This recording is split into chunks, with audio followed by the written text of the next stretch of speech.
আজকের গল্প সত্যজিৎ রায়ের লেখা অনাথ বাবুর ভয়।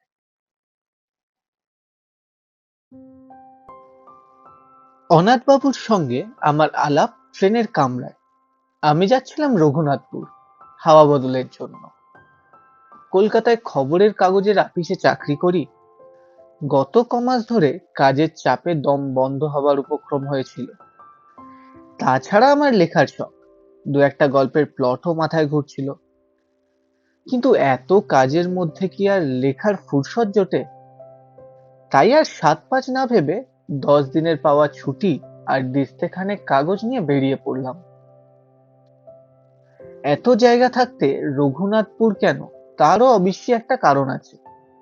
ওখানে বিনা খরচায় থাকার একটা ব্যবস্থা জুটে গেছে।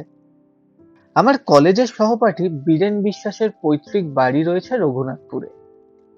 কফি হাউসে বসে ছুটিতে কোথায় যাওয়া যায় এই আলোচনা প্রসঙ্গে বীরেন খুব খুশি হয়ে ওর বাড়িটা অফার করে বলল, আমিও যেতুম, কিন্তু আমার এদিকে ঝামেলা, বুঝতেই তো পারছিস। তবে তোর কোনোই অসুবিধা হবে না। আমাদের 50 বছরের পুরনো চাকর ভরদ্বাজ রয়েছে ও বাড়িতে, ওই তোর দেখাশোনা করবে, তুই চলে যা। গাড়িতে যাত্রী ছিল অনেক। আমার বেঞ্চিতে আমারই পাশে বসেছিলেন অনাথ বন্ধু মিত্র। বেটেখাটো মানুষটি, বছর 50 আন্দাজ বয়স। মাঝখানে টেরি কাটা কাঁচা পাকা চুল, চোখের চাহনি তীক্ষ্ণ, আর ঠোঁটের কোণে এমন একটা ভাব যেন মনের আনাচে কানাচে সদাই কোনো মজার চিন্তা ঘোরাফেরা করছে। পোশাক আশাকের ব্যাপারেও একটা বিশেষত্ব লক্ষ্য করলাম। ভদ্রলোককে হঠাৎ দেখলে মনে হবে তিনি যেন 50 বছরের পুরনো কোনো নাটকের চরিত্রে অভিনয় করার জন্য সেজে গুজে তৈরি হয়ে এসেছেন। ওরকম কোট, ও ধরনের শার্টের কলার আর চশমা, আর বিশেষ করে ওই বুট জুতো, এসব আর আজকালকার দিনে কেউই পরে না। অনাথবাবুর সঙ্গে আলাপ করে জানলাম তিনিও রঘুনাথপুর যাচ্ছেন। কারণ জিজ্ঞাসা করতে কেমন যেন অন্যমনস্ক হয়ে পড়লেন। কিংবা এও হতে পারে যে ট্রেনের শব্দের জন্য তিনি আমার প্রশ্ন শুনতে পাননি।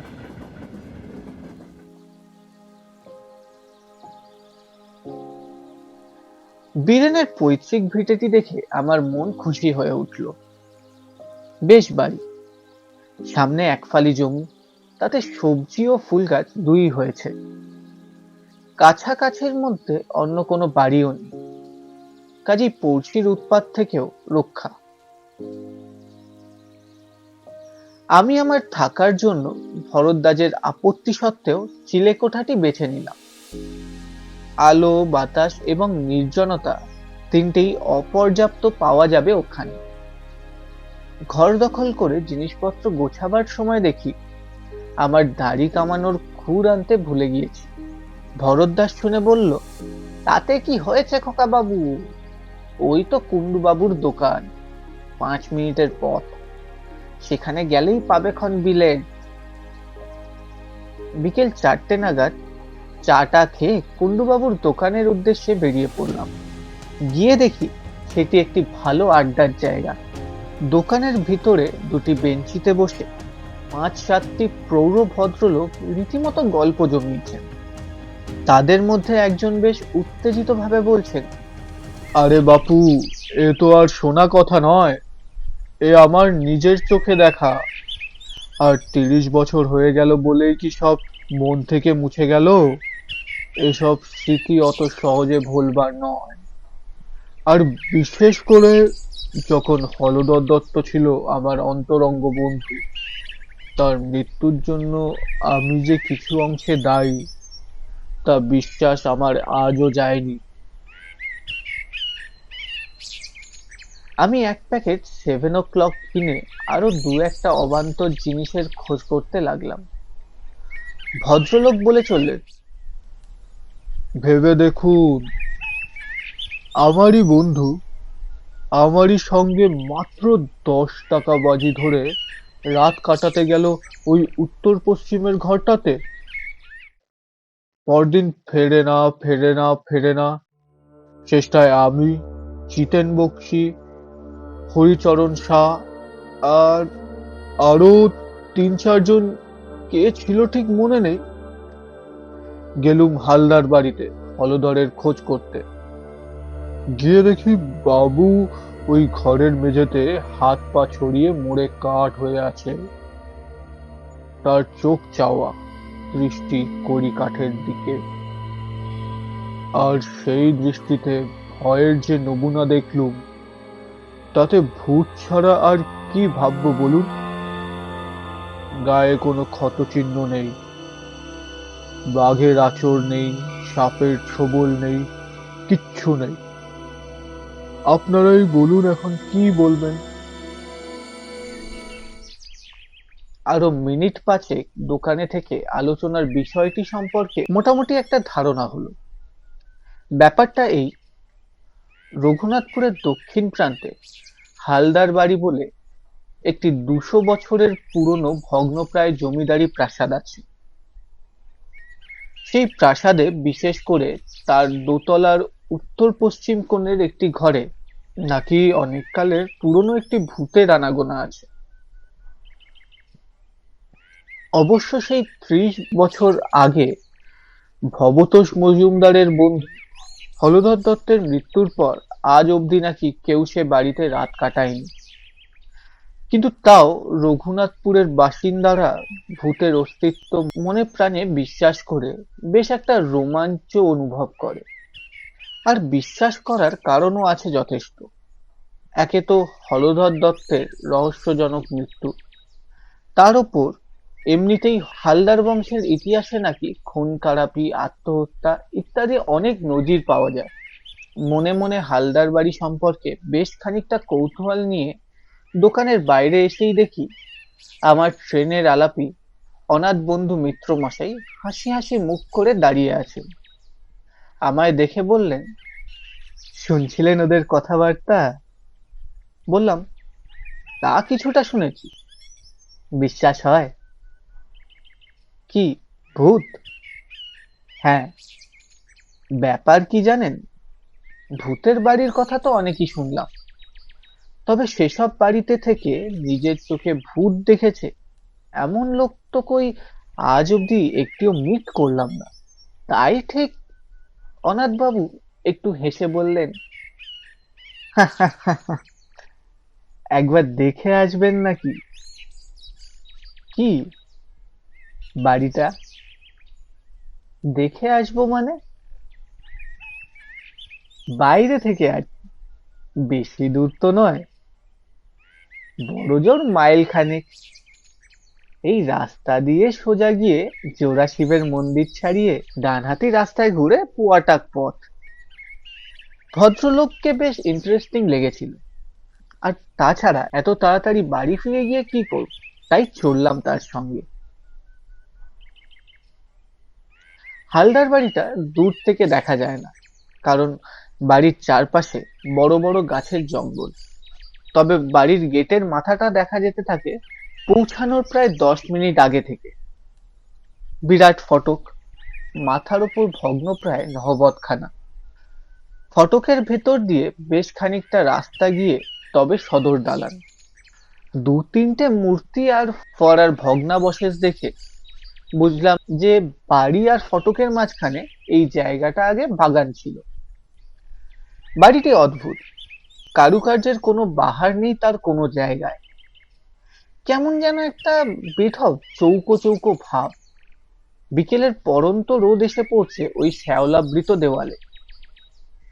মিনিট খানেক চেয়ে থাকার পর অনাথবাবু বললেন, আমি যতদূর জানি রোদ থাকতে ভূত বেরোয় না। তারপর আমার দিকে চেয়ে চোখ টিপে বললেন, একবার চট করে সেই ঘরটা দেখে এলে হতো না? সেই উত্তর পশ্চিমের ঘর, যে ঘরে, হ্যাঁ, যে ঘরে হলধর দত্তের মৃত্যু হয়েছিল। ভদ্রলোকের তো এসব ব্যাপারে দেখছি একটু বাড়াবাড়ি রকমের আগ্রহ। অনাথবাবু বোধহয় আমার মনের ভাবটা আজ করতে পেরেই বললেন, খুব আশ্চর্য লাগছে না? আসলে কি জানেন, আপনাকে বলতে দ্বিধা নেই, আমার রঘুনাথপুর আসার একমাত্র কারণই হলো ওই বাড়িটা। বটে, আগে হ্যাঁ, ওটা যে ভূতের বাড়ি। আমি কলকাতায় থাকতে সে খবর পেয়ে ওই ভূতটিকে দেখবো বলে এখানে এসেছি। আপনি সেদিন ট্রেনে আমাকে আসার সময় কারণটা জানতে চাইলেন। আমি উত্তর না দিয়ে অভদ্রতা করলাম বটে, কিন্তু মনে মনে স্থির করেছিলাম যে উপযুক্ত সময় এলে, অর্থাৎ আপনি কিরকম লোক সেটা আরেকটু জেনে নিয়ে আসল কারণটা নিজে থেকেই বলুন। কিন্তু তাই বলে ভূতের পেছনে ধাওয়া করে একেবারে কলকাতা ছেড়ে। বলছি, ব্যস্ত হবেন না। আমার কাজটা সম্বন্ধেই তো বলা হয়নি এখনো আপনাকে। আসলে আমি ভূত সম্পর্কে একজন বিশেষজ্ঞ। আজ 25 বছর ধরে এ ব্যাপারটা নিয়ে বিস্তর রিসার্চ করেছি। শুধু ভূত কেন, ভূত, প্রেত, পিশাচ, ডাকিনী, যোগিনী, ভ্যাম্পায়ার, ওয়্যারউলফ, ভুডুইজম ইত্যাদি যা কিছু আছে তার সম্বন্ধে বইয়ে যা লেখে তার প্রায় সবই পড়ে ফেলেছি। 7টা ভাষা শিখতে হয়েছে এসব বই পড়ার জন্য। পরলোক তত্ত্ব নিয়ে লন্ডনের প্রফেসর নর্টনের সঙ্গে আজ 3 বছর ধরে চিঠি লেখালেখি করছি। আমার লেখা প্রবন্ধ বিলেতে সব নামকরা কাগজে বেরিয়েছে। আপনার কাছে বড়াই করে কি লাভ? তবে এইটুকু বলতে পারি যে এদেশে এ ব্যাপারে আমার চেয়ে বেশি জ্ঞানী লোক বোধহয় আর নেই। ভদ্রলোকের কথা শুনে তিনি যে মিথ্যে বলছেন বা বাড়িয়ে বলছেন এটা আমার একবারও মনে হয় না। বরং তার সম্বন্ধে খুব সহজেই একটা বিশ্বাস ও শ্রদ্ধার ভাব জেগে উঠল। অনাথবাবু একটুক্ষণ চুপ করে থেকে বললেন, ভারতবর্ষে অন্তত 300 ভূতের বাড়িতে আমি রাত কাটিয়েছি। বলেন কি? হ্যাঁ। আর সেসব কিরকম জায়গায় জানেন? এই ধরুন জব্বলপুর, কার্শিয়াং, চেরাপুঞ্জি, কাথি, কাটোয়া, যোধপুর, আজিমগড়, হাজারিবাগ, সিউড়ি, বারাসাত, আর কত চাই? 56টা ডাকবাংলো আর কম করে 30টা নীলকুঠিতে আমি রাত্রি যাপন করেছি। এছাড়া কলকাতা এবং তার কাছাকাছির মধ্যে অন্তত 50খানা বাড়ি তো আছেই। কিন্তু অনাথবাবু হঠাৎ থেমে গেলেন। তারপর ধীরে ধীরে মাথা নেড়ে বললেন, ভূত আমায় ফাঁকি দিয়েছে। হয়তো ভূতকে যারা চায় না, ভূত তাদের কাছেই আসে। আমি বারবার হতাশ হয়েছি। মাদ্রাজের ত্রিচিনপল্লীতে 150 বছরের পুরনো একটা সাহেবদের পরিত্যক্ত ক্লাব বাড়িতে ভূত একবার কাছাকাছি এসেছিল। কিরকম জানেন? অন্ধকার ঘর, এক ফোঁটা বাতাস নেই। যতবারই মোমবাতি ধরাবার জন্য দেশলাই জ্বালাচ্ছি ততবারই কে যেন ফু দিয়ে নিভিয়ে দিচ্ছে।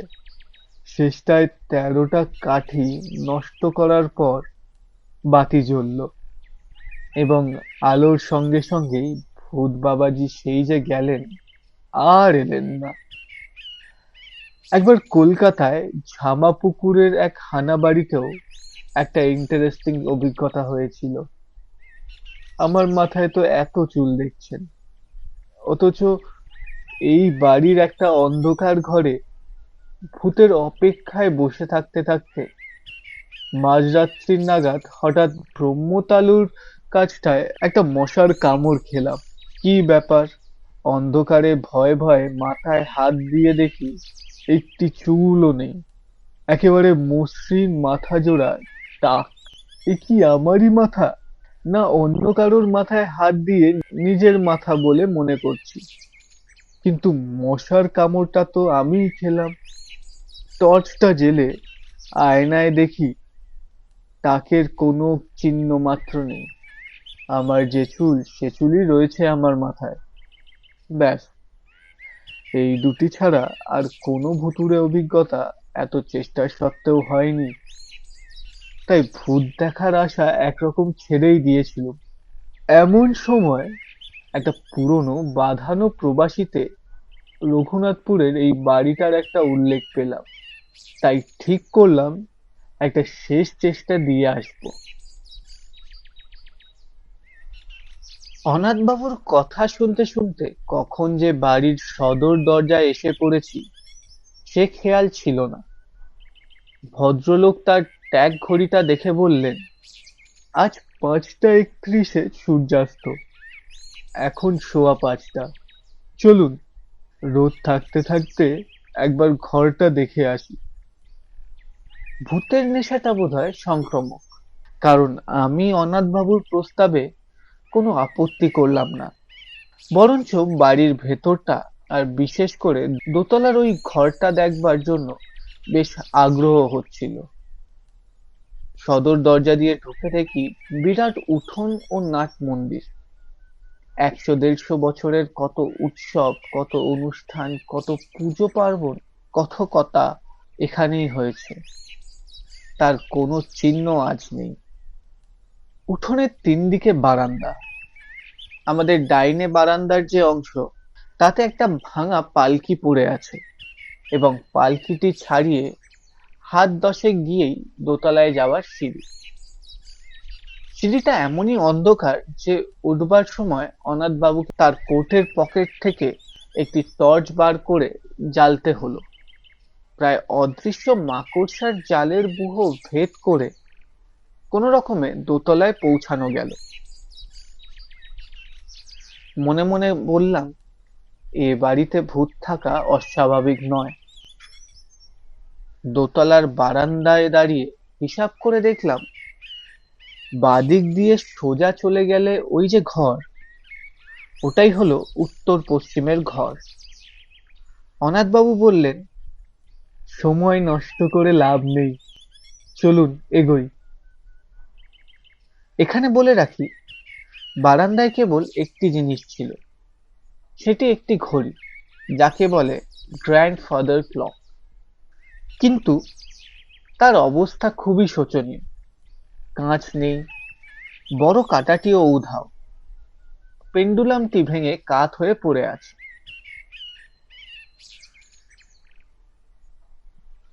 উত্তর পশ্চিমের ঘরের দরজাটি ভেজানো ছিল। অনাথবাবু যখন তার ডান হাতের তর্জনী দিয়ে সন্তর্পণে ঠেলে দরজাটি খুলছিলেন, তখন বিনা কারণেই আমার গা ছমছম করছিল। কিন্তু ঘরের ভেতর ঢুকে অস্বাভাবিক কিছুই লক্ষ্য করলাম না। দেখে মনে হয় এককালে বৈঠকখানা ছিল। ঘরের মাঝখানে একটা বিরাট টেবিল, তার কেবল পায়া 4খানাই রয়েছে, ওপরে তক্তাটা নেই। টেবিলের পাশে জানলার দিকে একটা আরাম কেদারা। অবশ্যই এখন সেটি আরামদায়ক হবে কিনা সন্দেহ, কারণ তার একটি হাতল ও বসবার জায়গায় বেতের খানিকটা অংশ লোপ পেয়েছে।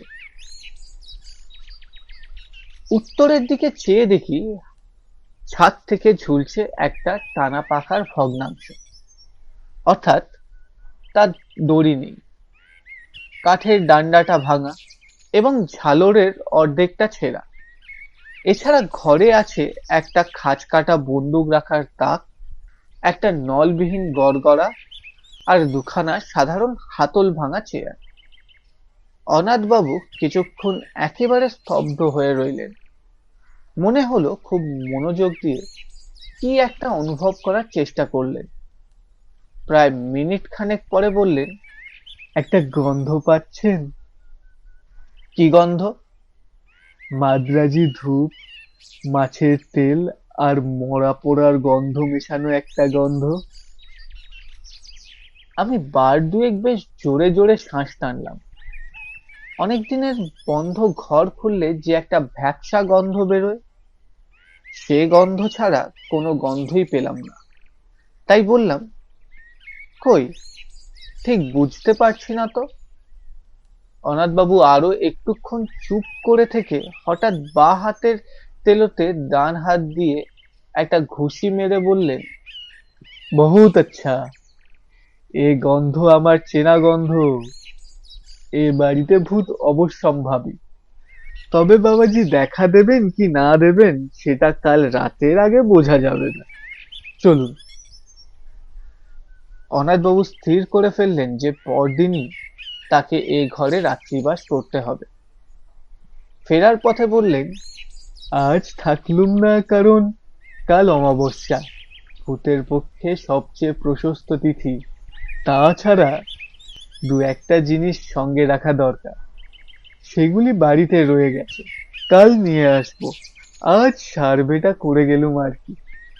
ভদ্রলোক আমায় বাড়ি অবধি পৌঁছে দিয়ে বিদায় নেবার সময় গলাটা একটু নামিয়ে বললেন, আর কাউকে আমার এই প্ল্যানটার কথা বলবেন না যেন।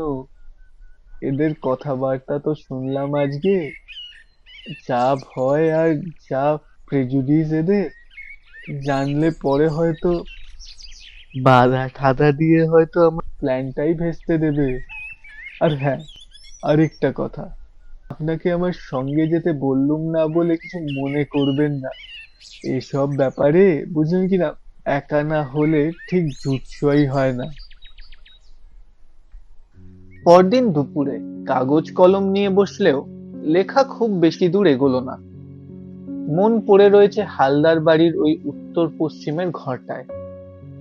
আর রাত্রে অনাথবাবুর কি অভিজ্ঞতা হবে সেই নিয়ে একটা অশান্তির উদ্বেগ রয়েছে মনের মধ্যে।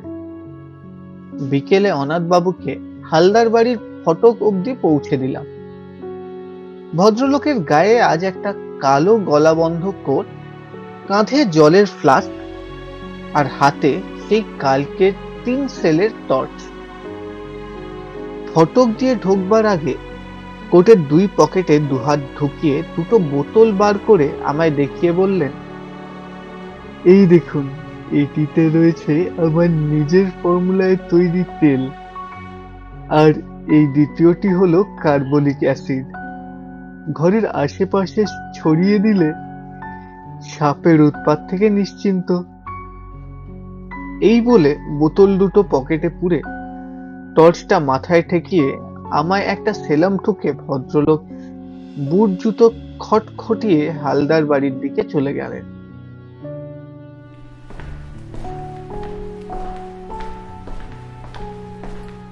রাত্রে ভালো ঘুম হলো না।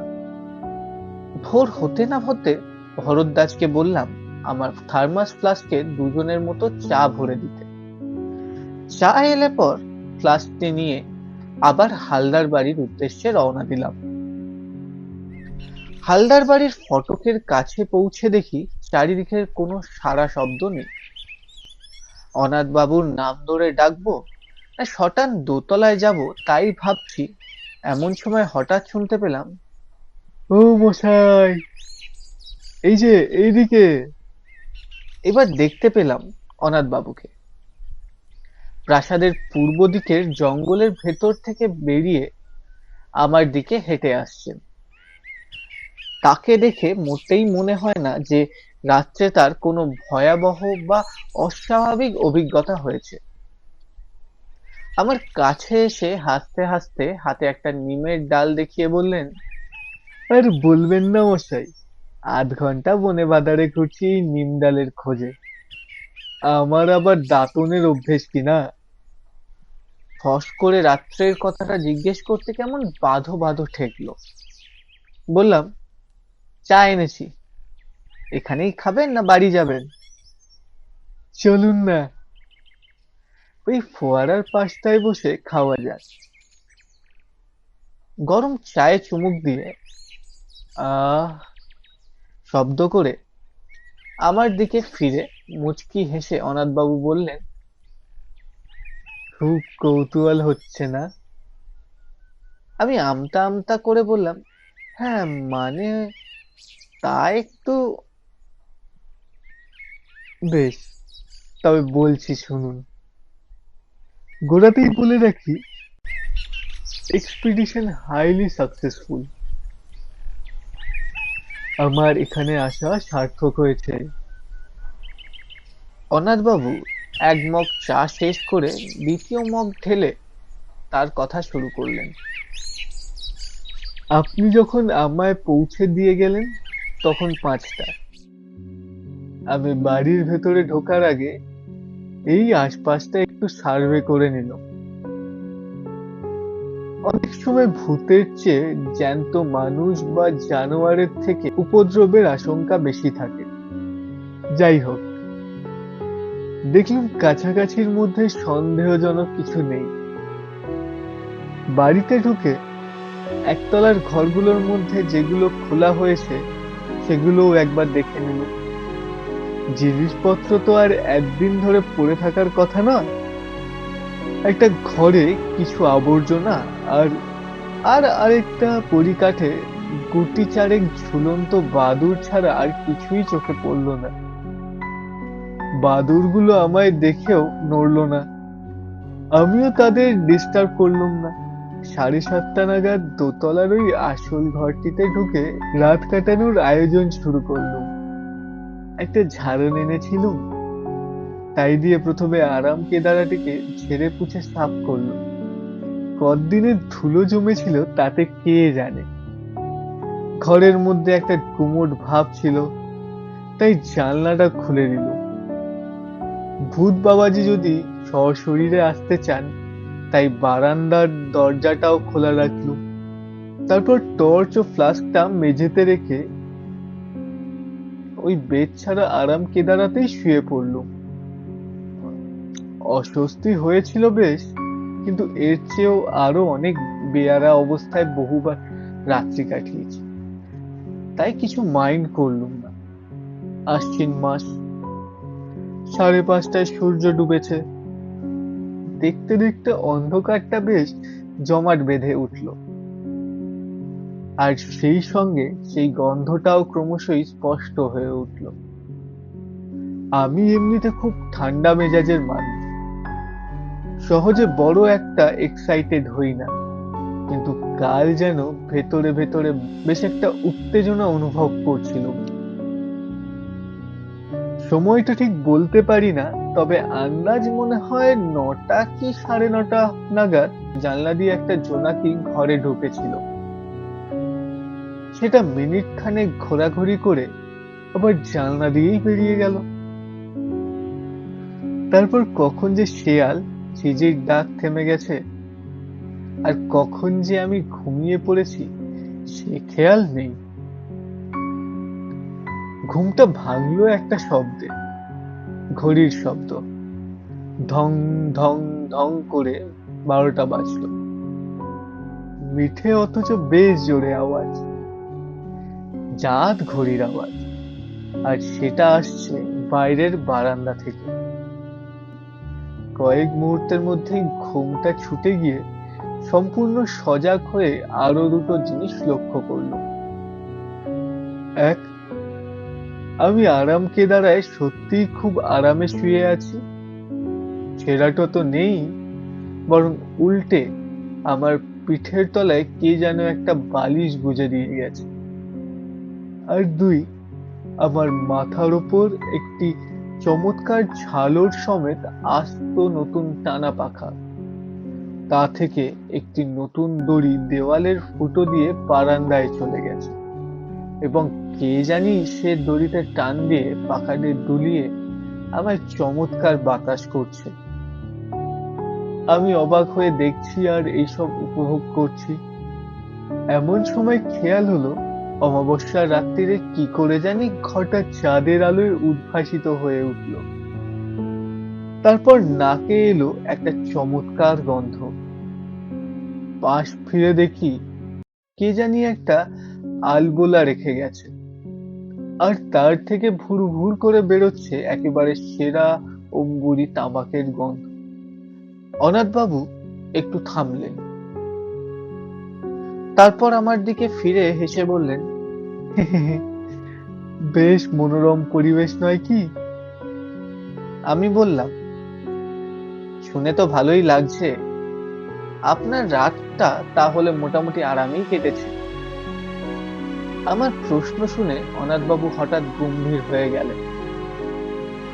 খানিকক্ষণ অপেক্ষা করে আমি আর ধৈর্য রাখতে না পেরে বললাম, তাহলে কি সত্যিই আপনার কোনো ভয়ের কারণ ঘটেনি? ভূত কি আপনি দেখেননি? অনাথবাবু আবার আমার দিকে চাইলেন। এবার কিন্তু তার ঠোঁটের কোণে সে হাসিটা নেই। ধরা গলায় ভদ্রলোকের প্রশ্ন এলো, পরশু যখন আপনি ঘরটায় গেলেন তখন কড়িকাঠের দিকটা ভালো করে লক্ষ্য করেছিলেন কি? আমি বললাম, তেমন ভালো করে দেখিনি বোধহয়। কেন বলুন তো? অনাথবাবু বললেন, ওখানে একটা বিশেষ ব্যাপার রয়েছে, সেটা না দেখলে বাকি ঘটনাটা বোঝাতে পারবো না। চলো। অন্ধকার সিঁড়ি দিয়ে উঠতে উঠতে অনাথবাবু কেবল একটি কথা বললেন, আমার আর ভূতের পেছনে ধাওয়া করতে হবে না সীতেশ বাবু, কোনোদিনও হবে না, সে শখ মিটে গেছে। বারান্দা দিয়ে যাওয়ার পথে ঘড়িটার দিকে চেয়ে দেখলাম সেই রকমই ভাঙা অবস্থা। ঘরের দরজার সামনে পৌঁছে অনাথবাবু বললেন, চলুন। ঘরটা ভেজানো ছিল। আমি হাত দিয়ে ঠেলে ঘরের মধ্যে ঢুকলাম।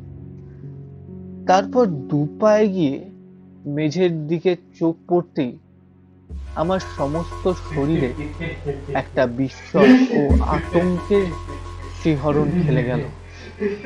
বুট জুতো পরা ও কে পড়ে আছে মেঝে, আর বারান্দার দিক থেকে কার অট্টহাসি হালদার বাড়ির আনাচে কানাচে প্রতিধ্বনিত হয়ে আমার রক্ত জল করে আমার জ্ঞান বুদ্ধি চিন্তা সব লোপ পাইয়ে দিচ্ছে।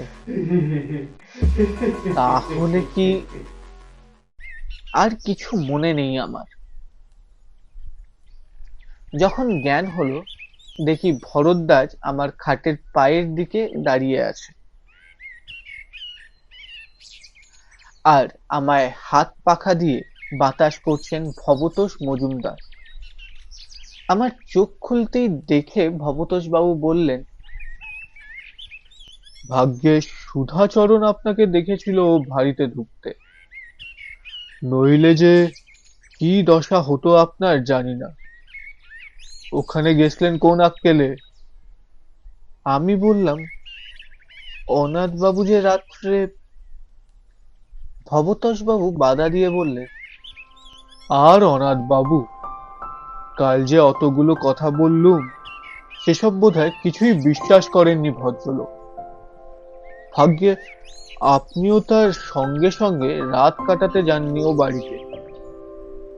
দেখলেন তো ওর অবস্থা, হলধরের যা হয়েছিল এরও ঠিক তাই, মরে একেবারে কাঠ, আর চোখ ঠিক সেইভাবেই চাওয়া, সেই দৃষ্টি সেই কড়িকাঠের দিকে।